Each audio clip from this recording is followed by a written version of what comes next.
কিছু কিছু বাচ্চা, কিছু কিছু স্টুডেন্ট, যেমন আমি এবং আপনি, তারা শিখি একটা বিশেষ পদ্ধতিতে, সেটা হয়তো বলতে পারে লুকার।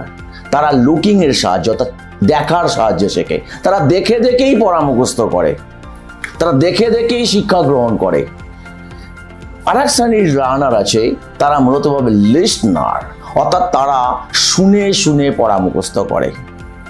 অর্থাৎ তাদের সামনে যদি কোনো ভোকাবুলারি, কোনো অডিও ভিজুয়াল প্রচুর পরিমাণে উচ্চারণ করা যায় এবং সেই কথাটাকে বলা যায়, সে কথাটাকে তার সামনে অডিও আকারে প্রেজেন্ট করা যায়, তাহলে সে অনেক বেশি শিখতে পারে।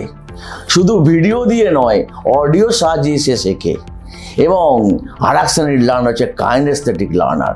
তারা মূলত হবে স্পর্শ ইন্দ্রিয়ের সাহায্যে শেখে, অর্থাৎ চোখ, কান এবং স্পর্শ ইন্দ্রিয় এই ধরনের